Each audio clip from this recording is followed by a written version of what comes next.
The only relevant thing about Dragon Age the Veilguard is the fact how much people hate it and how much it has damaged the games industry.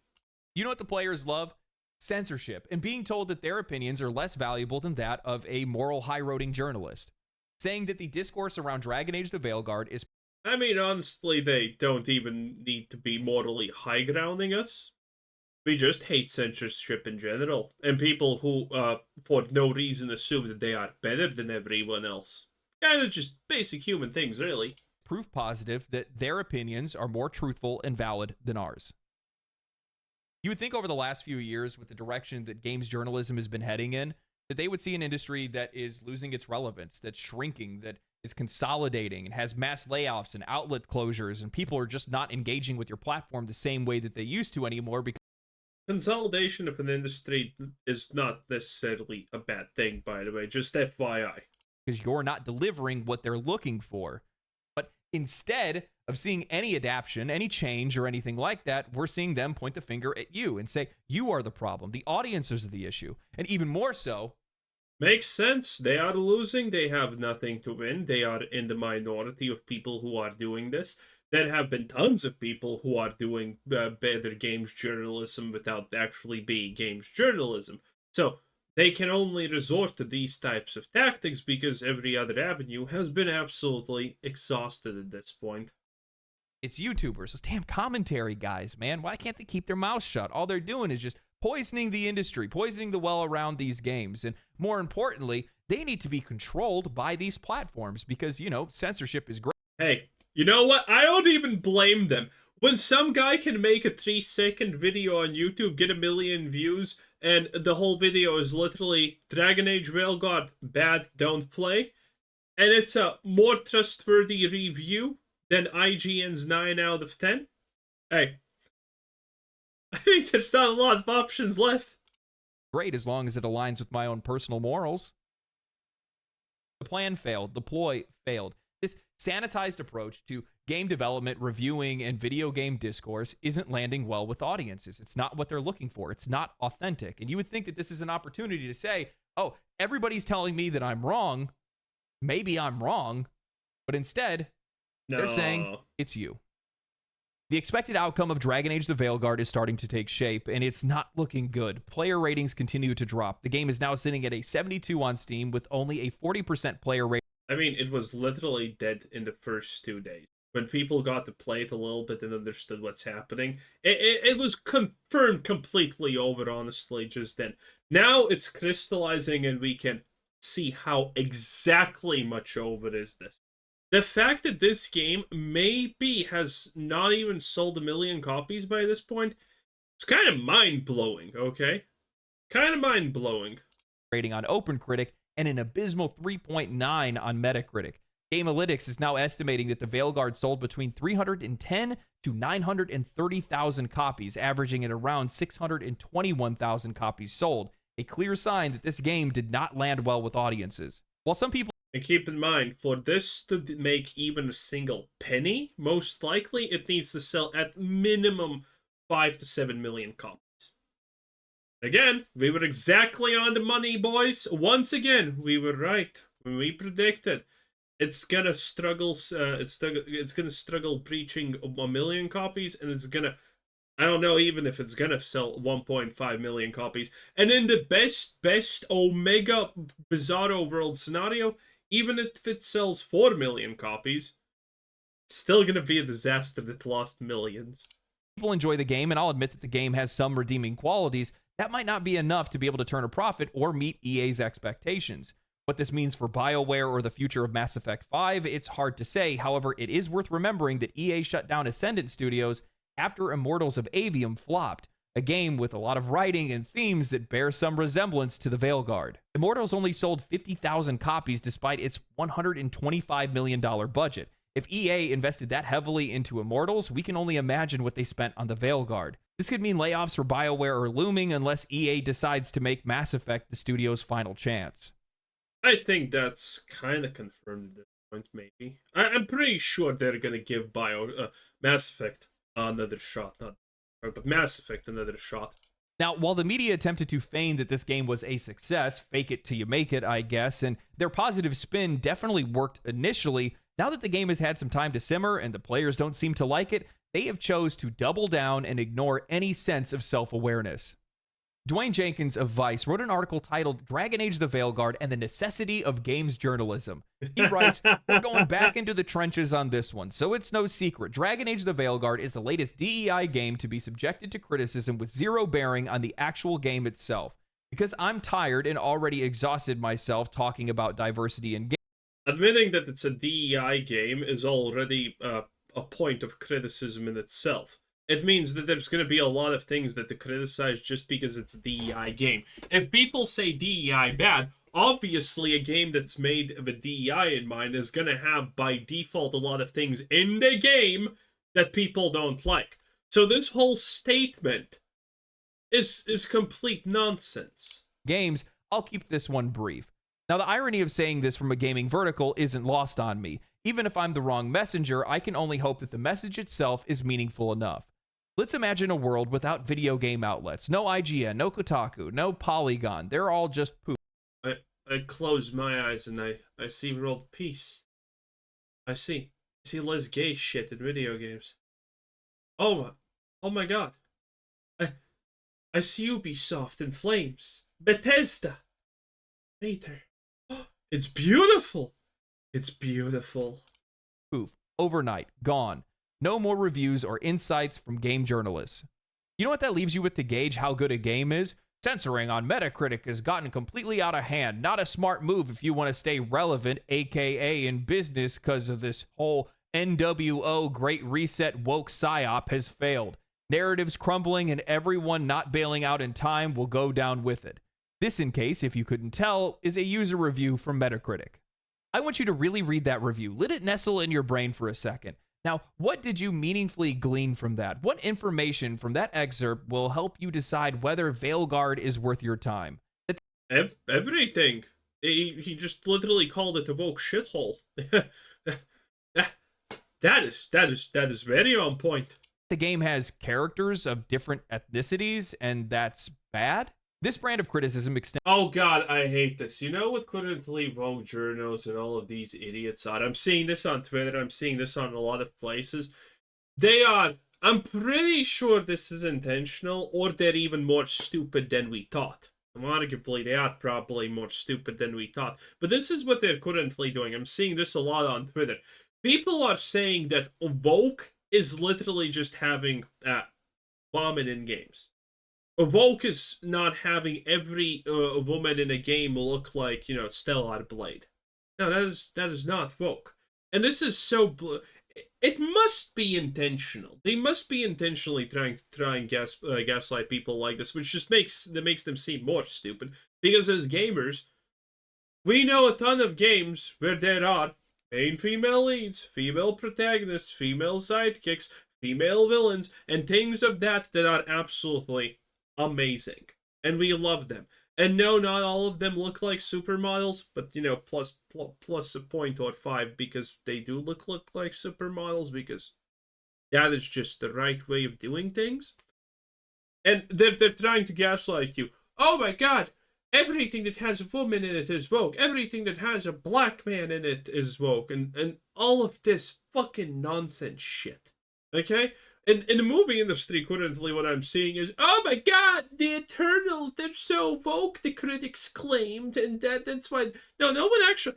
If you go back to the time of the Eternals, no one actually called it woke, even though the cast is as wokeified as possible, because they literally tried to find every bit of fucking color, ethnicity, and everything in a race of aliens that have nothing to do, technically, with that.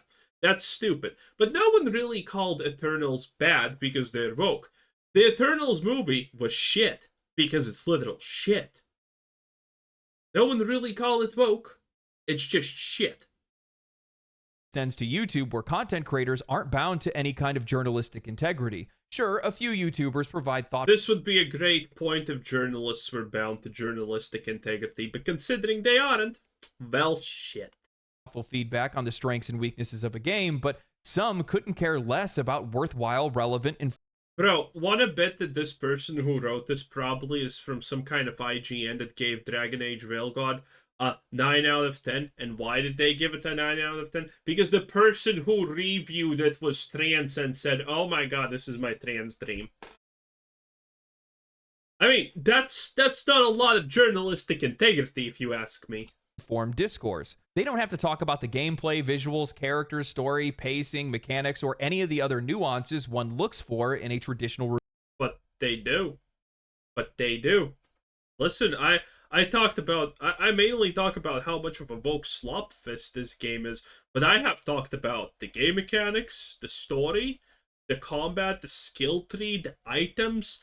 The only thing I haven't talked is about level design, but it's a straight fucking arrow shot right there, so no one cares, honestly. We have talked about all of this. Dragon Age Veilguard is not just a disaster because it's a woke mess, it's a disaster because it's fucking boring. Review of a game. Instead, they can turn a camera on and say the game sucks because it has pronouns in it, or it features too much diversity, or ruin a franchise by introducing any other sexual orientation that isn't straight, or a gender identity that isn't man or woman. This isn't a conversation, a point to it all, just noise. It's funny though, Dragon Age the Veilguard is getting lambasted for... Hey, listen, these arguments are stupid, and you know why an argument like this literally is incapable of working? Oh, they're gonna say it's bad because it has these things in it. Well, the opposite side is gonna say it's good because it has these things in it. So no one literally gives a shit. Just noise. It's funny though, Dragon Age the Veilguard is getting lambasted for its inclusive elements because it apparently isn't a 10 out of 10 experience. Meanwhile, I don't recall Baldur's Gate 3 getting a whole lot of flack. Oh wait, never mind. I guess I just had a momentary mental lapse. But traditionally, people will excuse all... Baldur's Gate 3 did not get a lot of backlash for this, okay? Some people did not like the idea that you can get pronouns, sure, but it's pretty clear that Baldur's Gate 3 is not a woke game. It literally has that because they just want to provide players with actual roleplay options, not literally in the first 5 minutes of the game, go up to your character and say, hey buddy, you're a trans woman now. That's great. And you're gonna be like that because, fuck your choices. Yeah, Baldur's Gate did not do that. Baldur's Gate gave you the option to be gay, lesbian, whatever the fuck you wanted, honestly, because it wanted to give you as much choice and freedom as possible. Okay? Dragon Age doesn't do that. Actually, the previous Dragon Ages did. Guess what? Previous Dragon Ages, Age games also had gay relationships. How many people cried Vogue then? Not a lot. Not any at all, by the way. All that gross diversity if the quality is high enough. But true to form, that bar is only cleared once perfection is agreed upon. No real-world parallels at all. So they believe that only games journalism can provide reliable and nuanced insights into a game's quality. Notice, and this is something that's really important, it's a wordplay that a lot of journalists like to use to mislead the reader, but notice that they say a few YouTubers provide valuable feedback. Well, they use the word few because they want to magnify the issue to be as big as it possibly is, even though they are the ones that are cherry-picking some of the most inflammatory discourse that's around Dragon Age the Veilguard. See how that works? They're making something seem like it's a bigger issue than it actually is. Imagine a world without IGN, Kotaku, Polygon, and PC Gamer or Eurogamer. By the way, I never used these sites at all in my life. I never understood the appeal of any of these sites. Yeah, I can. It would be players that are actually going off of the opinions of other players, people that are actually playing the game that likely have the same kind of perspective or taste that they do. It's one of the reasons why YouTube and Twitch content has blown up over the years is because they're much easier to be able to find somebody that you can align your tastes with and have similar opinions on things with and see whether or not you're going to enjoy that game or not. That's probably one of the biggest issues in games journalism today is the fact that the perspective and opinions and beliefs that are held by those in media are not shared by those that are the audience. And as such, it's leading to a conflict. We don't see eye to eye anymore, and because of that, they don't want to pay attention to you for your opinions. They feel that a lot of these folks on YouTube and Twitch are a lot more genuine and less compromised. And in fact, they are less compromised. I mean, the writer themselves. True. If I ask you to name the top 3 or 4 shill YouTubers on this platform in the comments, people are going to name them. And people are going to name the exact same fucking people, by the way, because we have had this conversation before. Everyone knows who I'm literally talking about, even though I'm not being specific at all. Everyone can find a shill. Everyone can understand a shill, and those who can't, well, shit, I guess you didn't win the IQ roulette game, but that just happens, okay? Someone needs to scrub toilets, even though you're probably not gonna do that, but that's a different societal problem at this point. But yeah, okay? Most people know. Most people understand. Most people are not gonna listen to the words that someone says and then replace those words with what their eyes see in front of them. It just doesn't happen. People are not willingly gonna go blind themselves because someone said that you see things wrong.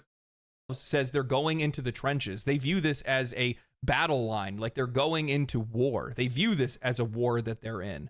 They even go as far as saying, even if I'm not the right messenger, I just hope that the message is meaningful enough. Well, that's the problem. How do you lack the self-awareness to realize that you're magnifying an issue that's not even there to begin with? And really what it is at the end of the day, you're not good at delivering whatever your message is, or, I don't know, maybe the players aren't bigots. Maybe they just might be tired of hearing the same message. I'm definitely a bigot, Nazi, misogynist, misandrist, and all of those things. Definitely a huge misandrist. I fucking hate men. They literally are useless. Because that makes the game easier for me. The game of life, that is.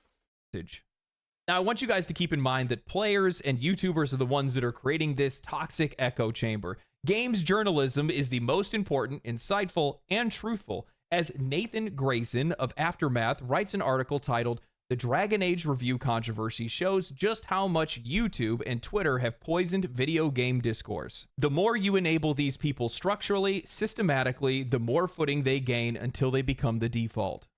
Oh boy. They literally just got mad because they are being replaced. But the great replacement theory is a lie. That's not happening at all. Said someone. Structurally, systematically, the more footing they gain until they become the default. Quoting the discussions from their podcast, Nathan writes, "These days, when a big new game comes out, you can pretty much roll the dice on what kind of reactionary controversy it will produce.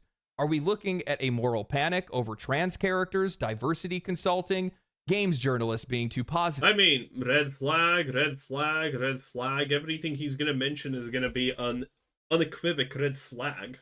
Yeah. Games journalists being too negative. What am I supposed to fucking say? No?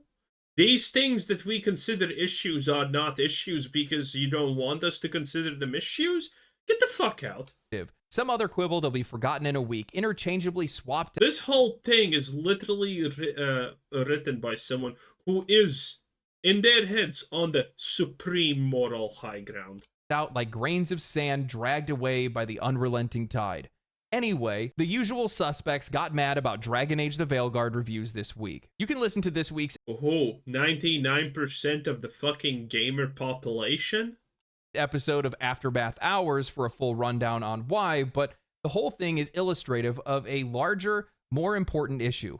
Thanks to algorithmic prioritization on sites like YouTube and Twitter, this is... And by the way, the algorithmic thing, this was already previously visible somewhere there. I didn't talk about it, but this is another low-key veiled attempt. Well, if the article continues, I'm pretty sure it's going to become a not so veiled attempt at just another call to remove the people with wrong thing from these platforms because, again, wrong thing bad. How a growing number of people engage with video games. Plenty of people still manage to tune out the hours-long rants and conspiracy theories, but at what point does this rancid flavor of brain rot go from vocal niche to a borderline mainstream position? I'm pretty sure it roughly happened about the same time that Alex Jones statistically was right more than 50% on the things that he said, and he has said some wild shit. And what are the long-term consequences of that? I guess my doomer-pilled concern about all of this is that as the American fascist project continues to grow in power, and all of these platforms facilitate these ways of talking, conspiratorial thinking, and whatnot. Do we reach a point where this becomes the default? Because I would say right now, this is not the... Notice how the language for these platforms is getting more heinous, that they are calling it just more bad. The start was kind of like, slightly. This is a tactic. This is just escalation. You start off at, hey, this thing is pretty decent. Then you start off, maybe it has a bunch of flags, and then it's literally a Nazi. Pretty self-explanatory stuff that we have honestly seen many, many times before. God, I love statement analysis. Google that if you don't know what that is. The way most normal people talk about games or engage with them. A lot of people, as we've seen based on Dragon Age's Steam numbers right now, saw the game, thought it looked cool, bought it, and are now playing it. If you look at Asmongold's most viewed video on all of this, it has around 1 million views. 1 million sounds like a lot, but this game will probably be bought by north of 10 million people, so it's a fraction. And even then, a lot of people who watched that video were probably never going to buy the game anyway. So it's not negligible exactly, but it's still a niche. But as these things continue to have relatively convenient on-ramps, like searching Dragon Age on YouTube and getting pulled down this rabbit hole, yeah, because no one... Dude, you're literally talking about a search engine that shows you the most popular opinions and most like opinions. And what does it tell you? Then you search Dragon Age and everything comes around it negative. Do you fucking think YouTube is just magically pushing these negative opinions? No, YouTube is pushing Kamala Harris actually still won the election opinions. That's what they're doing. They don't care about Dragon Shit Age. Do we reach a point where this is the prominent mode of discussion around games? Inmates taking over the asylum or whatever. Is that where we're headed? Because we've seen this in American politics. The more you enable these people structurally or systematically, the more footing they gain until they become the default. This one is not drinking the Kool-Aid, they drank the entire cooler. I need to stop you right there. One of the things that I frequently see is journalists or those whose content isn't that popular online criticize the algorithm. They believe it is a system that is promoting these opinions that they disagree with and ultimately are suppressing their own. That system is an issue, and it's only fascist because it's not promoting their ideas or their opinions. YouTube and content creators in general are supported by their audience, not the algorithm. The algorithm simply feeds you things you might be interested in, and it's up to you to engage with it. If my content, or Asmongold's for that matter, wasn't supported by an audience who resonates with our opinions or our discussions, then it wouldn't be seen. If it wasn't the most popular opinion that was held, then it wouldn't swallow the opposing opinion in the algorithm, and those videos would be served above ours. Content creators and YouTube don't create a bias, they confirm it. Going on to talk about identity politics in games and saying that it's not the normal way people talk about games, well, bud, we're not getting normal games. We're getting divisive games firmly cemented in social and identity politics, and you can't be surprised when those games find themselves in the middle of social political discourse. It's the very reason that you put something like that into a game in the first place. By its very nature, it is subversive. When they say the more you enable these people structurally or systematically, the more footing they gain by a default, again, the lack of self-awareness when you're saying that your subversive messaging is more important than these people, referencing those who they disagree with. What this actually reads as, we shouldn't platform these people because I disagree with them and my beliefs and opinions are the right ones. You know, from my perspective, all this is the high school. To be honest, I kind of feel that that's the whole video. Do we have anything else? Oh shit, we have a lot, bruh. Oof. Nerd that's jealous of the high school quarterback and them being more popular than them. If it was only the other way around, everybody would totally respect me, but they just don't understand. This is literally just nothing but bitterness over the fact that people are going elsewhere for their opinions. Because it's not traditional media anymore. That's not what people... Losing power is one hell of a thing that no one wants to ever see or experience. ...are interested in. Instead, what they want to do is they want to look to people that they can relate to. People that they feel like their tastes and their opinions and their perspectives align with because, well, they're more likely to steer them in the right direction. They don't feel like these people are compromised, and more times than not, they're not. They are literally just a guy like me with the microphone just saying what their opinions are Hey, BioWare, if you pay me money, I'll be as compromised as fucking anything, okay? Listen, my morals are up for grabs. And it's probably not going to be that expensive for you, not even going to lie. You're probably honestly not going to feel it. My morals seldomly are for the highest bidder, okay? It is what it is, boys. It is what it is. And leaving that out into the ether for other people to pick up. If they resonate with it, they do. If they don't, they don't. It's not that big of a deal. But, you know, if you go back and you look at it, I will shill better than anyone, okay? I will fucking convert people to the other side faster than Camel converted all those women into smokers just with their stupid fucking ads, okay? I will make you whole again. Just give me money, okay? Give me money, money, money. And we got a deal. Plus, that's going to be a hilarious video because no one's going to believe it. any of the videos that I make on these kind of topics, for the most part, I do try to stick to just the merits of the game because that's what I want to judge these games on. But the problem is it's games media as well as these games developers that are forcing these themes and different things into their games that are meant for. Yeah, I would not say that's true. But you know, you're not basing the game on the merit. You always talk about external sources. Okay, stop. And it's fine if you do so. Everyone does it because it makes sense in the current situation that we are in. For discussion, and that's why they're being discussed. It ends up being a pain point as to why some of these players are not engaging with these games and not wanting to buy them. But the problem that we keep running into, buy the slop, eat the dribble, and be happy that there's a slop pipe down your throat.